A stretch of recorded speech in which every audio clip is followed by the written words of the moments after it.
അങ്ങനെ രാവിലെ തിരിയൊക്കെ കത്തിച്ച് ഇന്നത്തെ അംഗം തുടങ്ങുകയാണ്. ഇന്നത്തെ നമ്മുടെ അംഗം എന്ന് പറഞ്ഞാൽ ഒരു 3-4 കൂടി തെങ്ങ.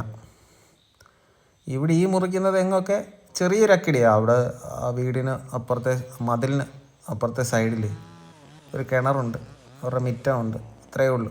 ലാസ്റ്റിലൊരു തെങ്ങ് മുറിക്കാൻ പോയതാണ് നല്ല പണി. അപ്പോൾ ഇതും മോശമൊന്നുമല്ല, ഇതും കയറി മടലെല്ലാം കണ്ടിച്ച് വെട്ടി വേണം മുറിക്കാൻ.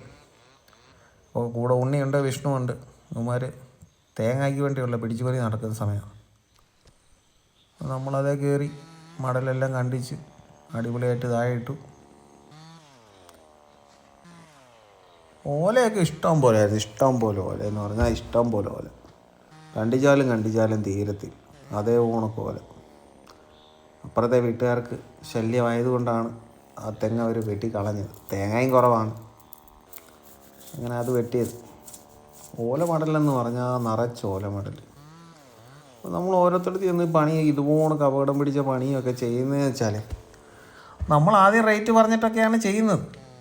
ലാസ്റ്റ് പണി കഴിയുമ്പോൾ അവർ പൈസ ഇത്രേ തരത്തുള്ളൂ, അങ്ങനെയല്ലേ ഇങ്ങനെയല്ലേ അങ്ങനെയൊക്കെ കുറേ ആളുകൾ. കാരണം ഇന്നലെ ഞാൻ ആൾക്കാർ പണിക്കൂലി തരത്തില്ലെന്ന് പറഞ്ഞപ്പോൾ ചിലർ പറഞ്ഞാൽ നമ്മൾ ആദ്യമേ റേറ്റ് പറയണം. നമ്മൾ ആദ്യമേ റേറ്റ് പറയുന്നതാണ്, റേറ്റ് പറഞ്ഞിട്ടാണ് നമ്മളിതൊക്കെ മുറിക്കാനൊക്കെ കേൾക്കുന്നത്. ഇതിൻ്റെ പൈസ തന്നില്ലെന്നല്ല, ഇതൊക്കെ ചോദിച്ച പൈസ തന്നെ തന്നു. അവരൊന്നും കുഴപ്പമൊന്നുമില്ല, അവർ ചോദിച്ച പൈസ നമുക്ക് പണിക്കൂലി തന്നു. നമുക്കെല്ലാവരോടും ഈ വലിയ കച്ചവടക്കാർ ചില ആളുകളാണ്, അവർക്ക് പൈസ കൊടുക്കാൻ ബുദ്ധിമുട്ട്. കാരണം അവരുടെ ധാരണ നമുക്ക് ഈ മെഷീനും പെട്രോളും പണിയും കാര്യങ്ങളും എല്ലാം ഫ്രീ ആയിട്ട് കിട്ടുന്നതാണെന്നാണ് അവരുടെ ഒരു ധാരണ. കാരണം നമ്മൾ ഇത്രയും കഷ്ടപ്പെട്ട് ഇത്രയും റിസ്ക് എടുത്ത് നമ്മുടെ ജീവൻ വെച്ചാണ്, ഏത് തടിപ്പണിക്കാരനായാലും അവൻ്റെ ജീവൻ വെച്ചാണ് അവൻ പണിയുന്നത്. അപ്പോൾ കൂലി പറഞ്ഞിട്ട് ലാസ്റ്റിൽ അവർ ഈ ഒപ്പിക്കുന്ന പരിപാടിയുണ്ട്, അതെല്ലായിടത്തും ഉണ്ട്. അവരോട് പൈസ ചോദിച്ചാൽ അവർക്ക് ഒരു സമയത്ത് അവരുടെ പൈസ ഇല്ല. പക്ഷെ മറ്റു ചിലരുണ്ട്, പണി തീരുന്നതിന് മുമ്പേ അക്കൗണ്ടിൽ നമുക്ക് പൈസ തരും. നമ്മൾ അവരുടെ കൂടെ സ്ഥിരം പണിക്ക് പോകും. അല്ലാത്തവർ വിളിച്ചാൽ നമ്മൾ കഴിവതും പോകാതിരിക്കാൻ നോക്കും. പിന്നെ അത്യാവശ്യമാണ് എന്നാലും നമ്മൾ കഴിവതും അങ്ങനെ 1-2 പണി കിട്ടി കഴിയുന്നുണ്ടെങ്കിൽ നമ്മൾ പിന്നെ അങ്ങ് നിർത്തും. പക്ഷേ അവർക്ക് നമ്മളെ കാണുമ്പോൾ ഒരു ഉളുപ്പില്ല, നമുക്കാണ് ഒരു ബുദ്ധിമുട്ട് പോലും. കാരണം നമുക്കാണ് പൈസ ഉള്ളത്, നമ്മൾ അങ്ങോട്ടല്ല. അപ്പോൾ അങ്ങനെ കുറേ ആളുകളുണ്ട്. എല്ലാവരും കഴിഞ്ഞ ദിവസം കമൻ്റ് ഇട്ടപ്പോൾ അങ്ങനെയൊക്കെ പറഞ്ഞു, അതുകൊണ്ട് ഞാൻ പറഞ്ഞാണ്. അപ്പോൾ നമ്മൾ ആ തെങ്ങ് എല്ലാം അടിപൊളിയായിട്ട് മുറിച്ച്, വിഷ്ണു ആണ് ചൂട് ബാക്കി മുറിച്ചിടുന്നത്. അപ്പം അവിടെ തന്നെ രണ്ടാമത് തെങ്ങ് കൂടെ ഉണ്ടായിരുന്നു. അത് പിന്നെ അത്ര കുഴപ്പമില്ല. അവിടെ അതിൻ്റെ ചൂട്ടിൽ നിന്നൊരു കേടുണ്ട്, തെങ്ങിനൊരു വാട്ടം പോലുണ്ട്, എന്തുവാണെന്ന് അറിയത്തില്ല. അപ്പോൾ അതിൻ്റെ തേങ്ങയെല്ലാം പൊഴിഞ്ഞു പോവുകയാണ്. അപ്പോൾ അങ്ങനെ മടലും ഒക്കെ പൊഴിയുകയാണ്. അപ്പോൾ അതുകൊണ്ട് അതുകൂടെ വെട്ടിക്കളയാമെന്ന് വിചാരിച്ച് അങ്ങനെ അതിനെ കയറി നമ്മുടെ എക്സ്ട്രാ പവർ വാൾ വെച്ചിട്ട് കണ്ടിച്ചു. അത് കണ്ടിച്ച് വിട്ടാൽ മതി, നമ്മുടെ കാലയിലും കയ്യിലും വീഴാത്ത രീതിയിൽ സേഫായിട്ട് കണ്ടിച്ച് വിട്ടാൽ മതി, വേറെ പ്രശ്നമൊന്നുമില്ല. അതൊക്കെ കയറി അപ്പോൾ ഒരിടയും വെച്ച് മണ്ട മുറിച്ച് കളഞ്ഞു. അതിന് കയറൊന്നും വേണ്ട, അങ്ങോട്ടൊരു ചരിവുണ്ടായിരുന്നു. രണ്ടാമത്തെ മുറി അങ്ങനെ തന്നെ വിട്ടു. അപ്പോൾ നമ്മളെ കളിയാക്കുന്നവരുണ്ട്, നിനക്ക് വേറെ പണിയൊന്നുമില്ല, ഈ പണിക്കല്ല വേറെ വല്ല പണിക്കും പോകില്ല. വേറെ എന്തോ പണിക്ക് പോയാലെന്തുവാ, ഇതിനെന്തോ മോശം. എൻ്റെ ജീവിതത്തിൽ എനിക്ക് ഈ തടിപ്പടി എന്ന് പറയുന്നത് ഒരു മോശമായിട്ട് തോന്നിയിട്ടില്ല. എല്ലാവരും പറയുന്നത് പെണ്ണ് കിട്ടത്തില്ല, കുന്തം കിട്ടത്തില്ല, ഇത് കൊണ്ടെന്തോ ജീവിക്കാനാ എങ്ങനാ. പക്ഷേ നമുക്ക് തടിപ്പണി എന്ന് പറഞ്ഞാൽ അതൊരു പ്രത്യേക ഇഷ്ടമാണ്. അങ്ങനെ താഴെ വന്നു, വിഷ്ണു അതിൻ്റെ മുറി തള്ളിയിട്ടു. ഇത് കേടാവാനുള്ള കാരണം ഇപ്പോഴാണ് കണ്ടത്. തെങ്ങിൻ്റെ തടിയിൽ ഒരാണി അടിച്ചു വെച്ചേക്ക്, നമ്മുടെ മിഷ്യൻ കറങ്ങി അടിച്ചങ്ങ് കൊണ്ടു. പിന്നെ അവിടുത്തെ അച്ചായ മാങ്ങയൊക്കെ ചെത്തിക്കൊണ്ട് തന്നു. ഉണ്ണി തെങ്ങിൻ്റെ മണ്ട തല്ലി പൊട്ടിക്കുക. കാരണം ഇവർക്കൊക്കെ ഈ വിശപ്പിൻ്റെ അസുഖമുണ്ട്. എനിക്ക് പിന്നെ തീരെ ഇല്ലാത്തത് കൊണ്ടും എനിക്കിത് ഇഷ്ടമല്ലാത്തത് കൊണ്ടും ഞാനത് തിന്നില്ല. അവരത് വെട്ടിപ്പൊട്ടിച്ച് എന്നിട്ട് ലാസ്റ്റ് ആ തടിയെല്ലാം കൊണ്ടുവന്ന് ചെറിയ പീസാക്കി അവരവിടെ കൊണ്ട് അടുക്കി വെച്ച്. അപ്പോൾ പിന്നെ അവരുടെ തന്നെ വേറൊരു വസ്തുവിനകത്തൊരു തെങ്ങുണ്ടായിരുന്നു. അപ്പോൾ വിഷ്ണുവിന് കയറ് കെട്ടണമെന്ന് അതുകൊണ്ട് കയറിയിട്ട് അവിടെ ഇരിപ്പുണ്ട്. അത് അങ്ങോട്ടും ഇല്ല ഇങ്ങോട്ടും ഇല്ല.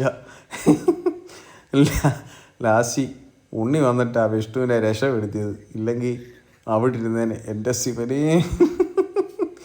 പിന്നെ ഉണ്ണി കയറ് കെട്ടി ഞങ്ങളത് ചെറുതായിട്ട് മുറിച്ച്. അത് കഴിഞ്ഞിട്ടാണ് വേറൊരു തെങ്ങ് മുറിക്കാൻ ചെന്നത്. കാരണം ചെന്ന് നോക്കിയപ്പോൾ ആ താഴെ കെട്ടിയിരിക്കുന്ന മതിൽ അന്നേരം കെട്ടിയതേ ഉള്ളൂ. ഇത് കെട്ടിക്കഴിഞ്ഞപ്പോഴാണ് ഇവർ ഓർക്കുന്നത് ഈ തെങ്ങ് മുറിച്ച് കളയണം, ഇച്ചിരൂടെ കഴിഞ്ഞാൽ ഇത് വീടിന് ബുദ്ധിമുട്ടാവുമെന്നുള്ളത്. ആ മതിൽ കെട്ടുന്നതിന് മുമ്പായിരുന്നെങ്കിൽ നമുക്ക് ഇച്ചിരൂടെ സൗകര്യം ഉണ്ടായിരുന്നു. ഓലയും മടലും എല്ലാം നമുക്ക് ഫ്രീ ആയിട്ട് വെട്ടി താഴെ ഇടായിരുന്നു. ആ മതിൽ കെട്ടിയതേ ഉള്ളൂ. നമ്മൾ ചെന്ന് പിടിച്ചപ്പോഴേ ചെറുതായിട്ട് ആടുന്നുണ്ട്. അന്നേരം ചോദിച്ചപ്പോഴേ പറഞ്ഞു ഇത് കെട്ടിയതേ ഉള്ളൂ. പിന്നെ ഉണ്ണി ആ വീടിൻ്റെ മണ്ടയിലൊക്കെ ചാടി കയറി അവിടെ നിന്ന് തേങ്ങയെല്ലാം കയറയിൽ ഇറക്കി. നല്ല കഷ്ടപ്പാടെന്ന് പറഞ്ഞാൽ നല്ല കഷ്ടപ്പാടായിരുന്നു, നല്ല കഷ്ടപ്പാട്.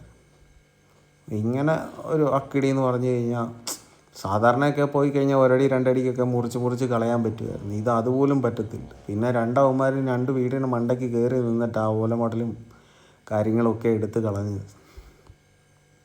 ഇതും നല്ല ഇഷ്ടംപോലെ ഓലയുള്ളൊരു തെങ്ങായിരുന്നു, ഇഷ്ടംപോലെ ഓല. അങ്ങനെ അതിൻ്റെയും ഓലയും മടലും എല്ലാം വെട്ടി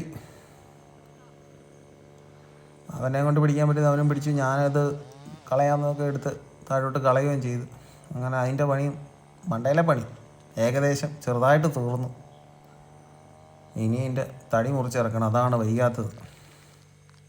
അപ്പോൾ താഴെ നിന്ന് മൊബൈലിലുള്ള വീഡിയോ എടുപ്പ് നടക്കത്തില്ല, കാരണം ഇവർ നിന്ന് കയറെ പിടിച്ചേ പറ്റത്തുള്ളൂ. അപ്പോൾ അതുകൊണ്ട് നമ്മുടെ ക്യാമറയിലുള്ള എടുപ്പ് ഒരു പീസ് വീടിൻ്റെ മണ്ടയിലോട്ട് ഇട്ടു, രണ്ടാമത്തെ പീസ് മട വെച്ച്. കാരണം നമുക്കത് തെങ്ങൊരു വളഞ്ഞ് നിൽക്കുന്നതാണ്, നമുക്ക് അപകടകരമായി നിൽക്കുന്ന. അപ്പോൾ നമുക്കൊരു മറു സൈഡിലോട്ട് മാറി നിന്നാലേ നമുക്കത് അവർക്ക് വലിച്ചിടാൻ പറ്റത്തുള്ളൂ. എന്തായാലും നമ്മളത് വലിച്ചിട്ട് പീസാക്കി. ഞാൻ മേളിൽ കയറിയിട്ട് പറഞ്ഞടാ ഇന്ന് 4 തേങ്ങ പിടി, 4 തേങ്ങ പിടിയെന്ന് പറഞ്ഞ് നിന്നോട് ഞാൻ നിനക്ക് പറയാം. നീ പറഞ്ഞ അങ്ങനല്ല ഉണ്ണി, നീ ആ കൊലയോട് ഇങ്ങ് എടുത്തോണ്ട് പോവാ. ഞാൻ ആ കൊല എത്ര തേങ്ങ ഉണ്ടെന്ന് എനിക്ക് പൊക്കാൻ ആരോഗ്യമില്ലാത്ത ഞാൻ അതും എടുത്തോണ്ട് ആ ഷീറ്റിലിരിക്കാതെ താഴെ ഇറങ്ങി വന്നപ്പോ നീ പറയാം അത് അവിടെ ഇട്, നാട കിടക്കുന്ന തേങ്ങ ചാക്കിനകത്ത്.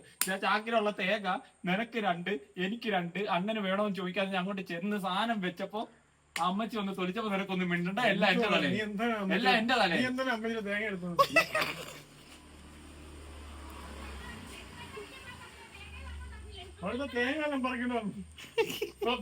ഇവൻ പോയി തേങ്ങ എടുത്തോണ്ട് വന്നിട്ട് അമ്മച്ചി എന്നോട് ഉടക്ക്, ഞാനും അമ്മച്ചി വഴക്ക് തേങ്ങ എടുത്ത് ഒറ്റ ഏറ് വെച്ചു കൊടുത്തു. അമ്മച്ചി അരക്കാൻ വെച്ച തേങ്ങ പെരക്കകത്ത് പോയി എടുത്തോണ്ട് വന്നേക്കുന്നു. എന്നിട്ട് ഞാൻ അമ്മച്ചിയുടെ തേങ്ങ